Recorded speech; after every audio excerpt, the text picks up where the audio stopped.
Before you hear this story, hit that subscribe button right now, because what you're about to discover isn't just shocking, it's the kind of real-life twist that reminds every hard-working person in the USA and UK that sometimes the jobs nobody wants lead to the miracles everyone dreams of.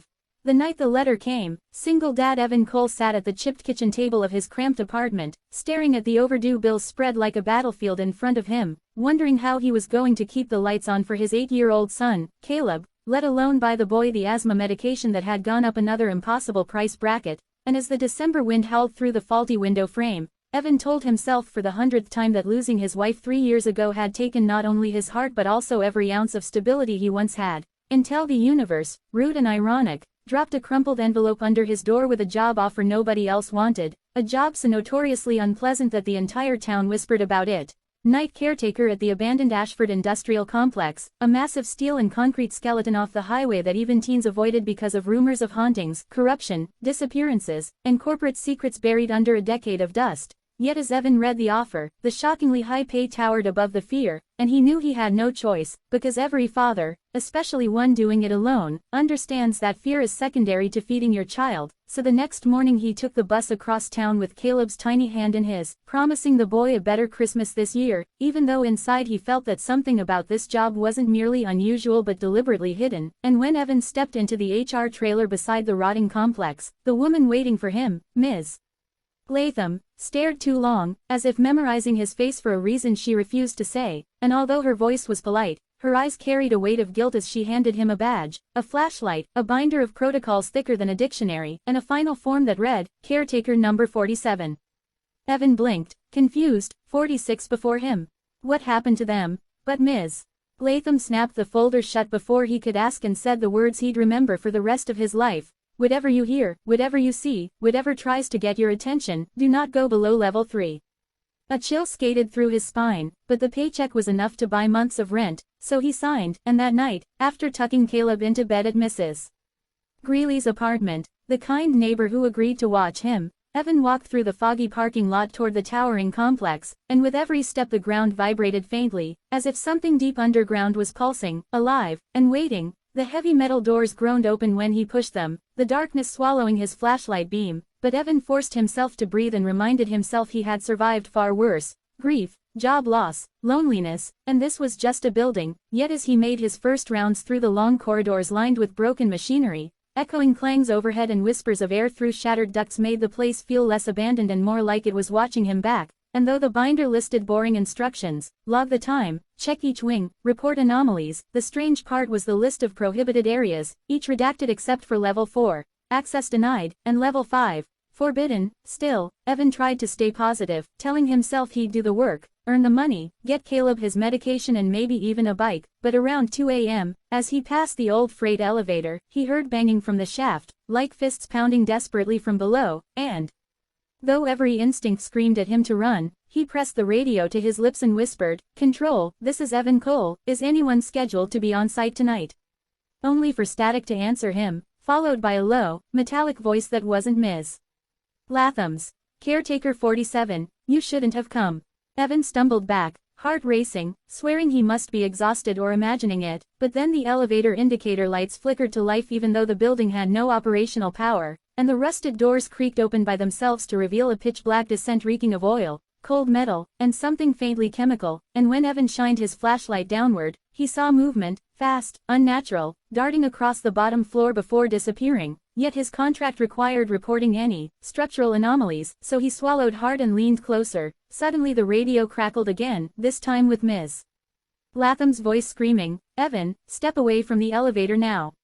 And before he could react, the building shook so violently dust rained from the rafters, machinery slammed against the walls, and a roar thundered through the pipes like something colossal had been awakened, causing Evan to sprint down the hallway, lungs burning, until he reached the security office and locked the door behind him, trembling as he replayed the night's events. But what he found on the monitors froze him. The cameras were labeled levels 1 through 7, not 5, and on the feed for level 6, he saw rows and rows of strange glowing pods, each containing what looked like people, unconscious, floating in liquid, their bodies strapped by steel braces while machines pumped chemicals through tubes connected directly into their veins. And though Evan's brain refused to accept what he saw, he recognized one of the faces, a man who had gone missing from town last year, a father of two whose case had gone cold. Panic surged through him, but before he could look away, one of the pods snapped open on the screen, the man's eyes jolting awake, his mouth opening in a silent scream as he stared directly into the camera, directly at Evan, before the feed abruptly cut to black. Heart pounding, Evan backed away from the monitors, only to bump into a file cabinet that knocked to the floor, scattering folders labeled with dates, statuses, codes, and phrases like, Stage 3 rejected, subject failure, and, replace caretaker, and that was the moment he realized the truth. Those missing 46 caretakers weren't people who quit, they were subjects. As fear clawed inside him, he knew he had to get out, get Caleb, run, vanish, but when he burst out the back exit, he saw the corporate trucks pulling in, security teams pouring out, flashlights cutting through the fog as Ms. Latham marched toward him with a cold expression he hadn't seen earlier, saying, Evan, you saw too much, and as guards surrounded him, he raised his hands, begging, please, I have a son, but at the mention of Caleb, Ms. Latham hesitated, her mask cracking for half a heartbeat, enough for Evan to shove past the guards, sprint across the lot, leap over a barrier, and disappear into the woods as bullets snapped through branches behind him, running until his legs gave out, until the complex lights faded into the distance, until he realized the worst part wasn't the danger he was in, but the chilling truth he'd discovered when he glanced at the binder earlier. They had Caleb's medical records. They already knew everything about his son. Evan didn't stop running until the first hints of dawn smeared pink across the sky, and when his lungs finally gave out, he collapsed behind a fallen tree deep in Ashford Woods, trembling, drenched in sweat, and painfully aware that every crack of a twig might be a pursuit team sent from the industrial complex. But as he forced himself to breathe, to think, to steady the panic rushing through his veins, one truth beat louder than his pulse. He had to get to Caleb before they did, because the corporation clearly didn't just hire caretakers, it scouted them, studied them, and probably preyed on fathers with vulnerable families, and the memory of seeing his son's medical records in that binder filled him with a cold dread he couldn't shake. So he climbed to his feet, limped toward the edge of the forest, and followed the distant hum of traffic until he finally emerged onto the back highway miles from town, where he waved down an old truck whose driver, a bearded man named Hank, took one look at Evan's bruised face and torn jacket and said, "Son, looks like trouble chased you, and you're still running," before offering him a ride without questions. Inside the truck's cab, smelling faintly of diesel, old cigarettes, and peppermint gum, Evan borrowed a phone and called Mrs. Greeley, trying to stay calm as he asked if Caleb was all right, and his chest nearly caved in when she whispered, "Evan, men in suits came last night. They said they were from the company you work for. They said they needed to check on Caleb's health. I didn't let them in. I told them to go to hell. But they stood outside for a long time. They're watching the building." Fear tunneled through Evan, but beneath it something else rose, anger, fatherly, primal, and he promised her he was on his way, instructing her not to open the door for anyone, then begged Hank to drive as fast as the truck could manage. By the time they reached Evan's neighborhood, an unusual quiet had settled over the street, the kind that isn't peaceful but waiting, and after thanking Hank and slipping out of the truck, Evan ducked behind parked cars, navigating shadows until he reached the laundry room window behind Mrs. Greeley's unit, where he tapped the glass lightly in their pre-arranged signal from years of apartment living, and when she finally lifted the blinds and saw him, relief washed over her face as she unlocked the door and pulled him inside, whispering frantically, "Caleb's safe, he's sleeping. They left an hour ago. But they said they'll return." Evan scooped his boy into his arms and held him close, breathing in the soft, familiar scent of sleep and detergent, swearing silently he'd never let anyone lay a hand on him. Yet even as he rocked Caleb, Mrs.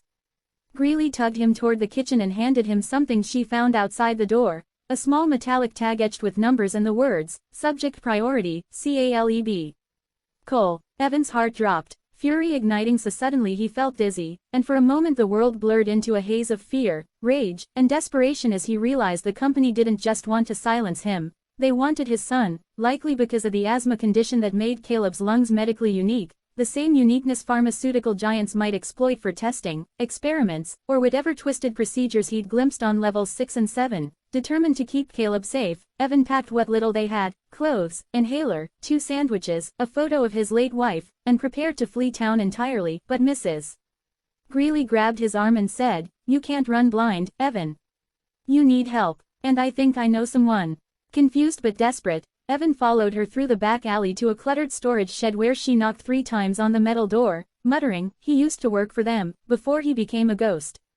Inside, a hidden trapdoor creaked open and an older man with a gray beard, sunken eyes, and the haunted expression of someone who'd seen too much motion them in. His name was Arthur Hale, and when Evan explained everything, Arthur nodded slowly, as if he had been expecting this day, and began pulling dusty blueprints and documents from an old file cabinet, revealing the truth Evan never imagined. The Ashford Industrial Complex wasn't abandoned. It had been repurposed by a private biotech corporation called Helix-Dyne, which once worked with the government on classified medical trials before going rogue, and the corporation's primary project was something called Project Lumina, an attempt to artificially create hybrid immune systems by harvesting genetic variations from resilient individuals, a phrase that made Evan sick when Arthur explained that children with certain respiratory conditions, like Caleb, showed unusual regenerative responses under induced stress. In other words, they believed kids like Caleb could be engineered into biological templates worth billions, and caretakers.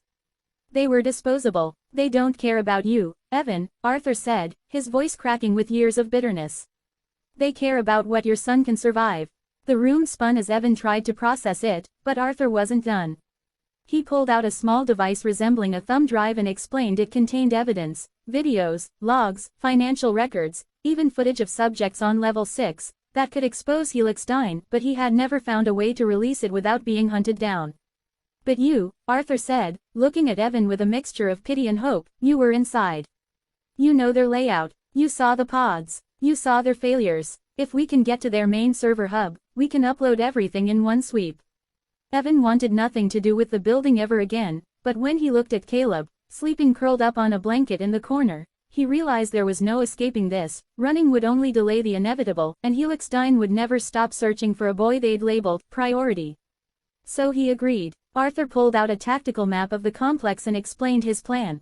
They'd enter through an old storm drain system that connected to level 1, bypass the motion sensors, reach the server core on level 2, plant the override device, and trigger a data broadcast powerful enough to alert every regulatory agency in the country. But they would have only 10 minutes before the security teams converged. As they laid out supplies, a flashlight, a multi-tool, a small EMP jammer, and earplugs, Evan noticed something troubling in Arthur's hands. They shook violently, as if the very idea of returning filled him with terror. When Evan pressed him, Arthur finally confessed that he was once one of Helix-Dyne's top researchers, and that he had a daughter who disappeared after volunteering as an early-stage subject. They told me she died peacefully during testing, Arthur whispered, but I saw her alive in a pod years later, begging for help she could no longer speak. That was when Arthur turned whistleblower and went into hiding, and Evan realized the stakes were far larger than just his own family. That night, after setting Caleb up with Mrs. Greeley for safety, Evan and Arthur slipped into the storm drain entrance behind the forest ridge, crawling through cold, muddy tunnels until they reached a rusted maintenance grate leading into the complex. The air was thick with chemicals and echoes of distant machinery, and every instinct screamed at Evan to turn back, but the image of Caleb's medical tag burned in his mind, pushing him forward, and when they reached the lower corridor, they heard the whirring of automated drones scanning the hallways, forcing them to hug the walls and move only in the drones' blind spots. As they approached the server hub door, Arthur handed Evan the override device, but before the older man could enter the access code, a deafening alarm blared through the complex, red lights flashing violently, and a voice thundered over the speakers, unauthorized entry detected. Initiating lockdown. Subject priority CALEB. Cole unaccounted for. Evan's blood ran cold. Caleb. Unaccounted for. That meant they were already searching for the boy, maybe even heading for Mrs. Greeley's apartment, and panic surged through him so fiercely he nearly bolted back toward the tunnels, but Arthur grabbed his arm and shouted, "If you don't finish this now, they'll take him. Run or fight, Evan, but if you fight, you end it tonight." Torn between terror and determination, Evan shoved the override device into the control port, sparks exploding from the wall as the system began uploading the files, and the entire building trembled as multiple levels came online on the monitors, revealing horrifying scenes from across the facility. New pods being filled, armed guards mobilizing, test subjects screaming without sound due to muted audio feeds, and on level 7, a place he never saw before, an entire room of children hooked to machines. Evan's heart cracked at the sight, but before he could look away, the screen glitched, and one of the children turned their head toward the camera with unnatural precision, as if aware, and their eyes, glowing faintly, locked with his, making his stomach twist. Arthur pulled him away, yelling that the upload was only halfway done, but then the hallway erupted with gunfire, guards charging toward them, forcing Evan to slam the server room door shut and brace it with a steel rack. Bullets pierced the glass panel inches from his head, and as he ducked behind a console, Arthur shouted, 5 minutes more, but the worst twist came seconds later when the door shook violently, and a guard outside shouted, "We don't need you alive, Evan, we only need the boy." Those words shattered the last of his fear and forged something steel-hard inside him, and with a furious roar he grabbed a fallen guard's stun baton and prepared to defend the room, unaware that something far more terrifying was crawling upward from level 7, drawn to the disturbance, something Helix 9 never intended to escape its pod. The pounding on the server room door grew violent, shaking the frame with each strike as Evan gripped the stun baton so tightly his knuckles whitened, adrenaline and dread warring inside him, but before the guards could break through, a chilling metallic screech echoed through the ventilation system, long, drawn out, inhuman, and every man outside the door suddenly stopped yelling as silence thickened the air, followed by panicked shouts and gunfire erupting just outside, the kind that didn't sound like a coordinated assault but a desperate reaction to something none of them were trained to handle. Evan looked at Arthur, who froze in place and whispered, "No, no, they wouldn't release it, not up here," but his pale trembling said he knew exactly what it was, and as another screech, louder now, rattled the ceiling vents, dust sifting down like gray snow, the old scientist pressed a trembling finger to his lips and mouthed, "Stay quiet, it tracks sound." Evan nodded, swallowing the rising panic as he crouched low behind a console, forcing himself not to breathe too loudly as the hallway outside dissolved into chaos. Boots pounding in retreat, weapons dropping, terrified screams being abruptly cut short, and the sickening sound of something heavy being dragged across metal flooring. The upload timer on the server screen read 84%, and every second felt like an eternity stretched thin, ready to snap. Then, thud. Thud, thud. Something massive approached the door, sniffing, scraping its claws slowly along the metal as if tasting the vibrations, and when the shadow darkened the glass pane, Evan glimpsed the silhouette of a distorted humanoid shape. Far too tall, limbs too long, ribcage protruding unnaturally, its eyes glowing a faint bioluminescent blue that flickered like a dying star. Before the creature's elongated fingers curled around the frame and tore a chunk of the steel door free with horrifying ease, Arthur's eyes widened with recognition, grief, and horror as he whispered the name of the thing Helix 9 had once tried to classify, its experimental subject, L01, Lumina Prototype 1. Evan didn't understand, but he understood enough that the corporation's experiments had created something dangerous, something sentient, something born of forced mutation and biological tampering gone wrong. And before he could act, the creature smashed its hand through the glass panel, sending shards raining across the room. Acting on pure instinct, Evan grabbed a nearby server drive like a shield, raised the stun baton, and prepared to strike, but Arthur, shaking violently, stood up with both hands raised, stepping toward the creature as he whispered, voice cracked with a father's heartbreak, "L01. Sweetheart, please stop." Evan froze, stunned, understanding suddenly dawning as he connected Arthur's earlier confession. The daughter he'd lost, the one he'd seen trapped in a pod years ago, this unrecognizable horror had once been her. The creature hesitated, head tilting with jerky, glitch-like movements, its glowing eyes fixating on Arthur as a low, warbling sound escaped its chest, halfway between a growl and a whimper. Arthur reached out trembling fingers, tears streaming down his face as he whispered, "I'm so sorry, I should have saved you," and for a moment, just a sliver of impossibility, the monster's claws retracted slightly, as though some tiny fragment of humanity flickered deep inside it. But as the red alarm lights flashed brighter, the sirens triggered a sensory overload and the creature screeched in agony, thrashing violently as its instincts took control once more. In a burst of motion, it lunged at Arthur, and Evan screamed, but before he could reach them, the creature wrapped its limbs around the old man, not ripping or tearing but clutching him tightly, almost protectively, as if shielding him from something, yet its movements were too strong, too frantic, and the force shattered Arthur's ribs. With a final weak breath, Arthur whispered, "Finish the upload, save your son, free them all," before the creature gently lowered him to the ground, trembling as if mourning him. Evan, eyes blurred with tears and rage, forced himself to focus. 97%, almost there, but guards were regrouping down the hall, shouting orders, preparing to breach with heavy rifles, and he knew once they entered, they'd kill everything in sight. Him, the creature, and any remaining evidence, so he grabbed the EMP jammer Arthur had prepared and waited for the upload to hit 100%, then slammed the activation button just as the guards stormed in. A shockwave burst outward, killing the lights, frying electronics, short-circuiting weapons, and plunging the entire level into pitch darkness as the servers discharged their final data packet into the global regulatory network. The guards stumbled, panicked, shouting blind commands, and in the chaos Evan made his move, sprinting through the emergency exit as gunfire erupted behind him, the creature's roar drowning out everything as it tore through the disoriented soldiers in wild, Frantic movements, smoke filled the halls, sprinklers triggered, alarms wailed, and Evan raced through collapsing corridors, guided only by faint flickers of emergency lights until he reached the storm drain tunnel. Sliding down the incline and landing hard on the wet concrete below, adrenaline carried him through the sewer pipes until he stumbled out into the forest, gasping, coughing, bruised but alive. He sprinted toward Mrs. Greeley's apartment, heart pounding with terror that he might be too late, but when he burst through her door, breathless and shaking, Caleb leapt into his arms, sobbing, "Daddy, I was scared." And Evan held him so tightly he thought he might never let go. Minutes later, Mrs. Greeley turned on the TV, and Evan watched in stunned disbelief as news anchors across the country interrupted broadcasts with breaking reports. Government raids on Helix-Dyn labs, leaked files exposing illegal human experimentation, lists of missing citizens being identified, footage of pods rescued from underground facilities, and statements from senators calling for federal investigations, all sparked by the data Arthur had collected and Evan had uploaded. The world was finally seeing the truth. Over the next few days, the complex was seized, its upper levels cleared, its deeper levels sealed, and though the media speculated about hostile biological anomalies, the official reports claimed structural collapse had buried any such evidence, a lie Evan understood was meant to prevent public panic. But late one night, alone on the apartment balcony while Caleb slept inside, Evan heard a distant rustle in the woods and saw two faint blue lights flicker between the trees, eyes he recognized. The creature had survived. For a moment, neither moved. Then the lights slowly vanished deeper into the forest, leaving Evan with a strange, mournful peace, knowing that although a monster had been created, a daughter's last connection had been honored.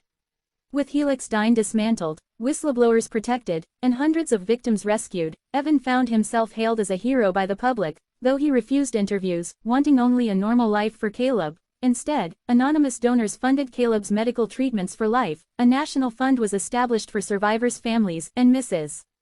Greeley became part of their little household, refusing to let them face the future alone.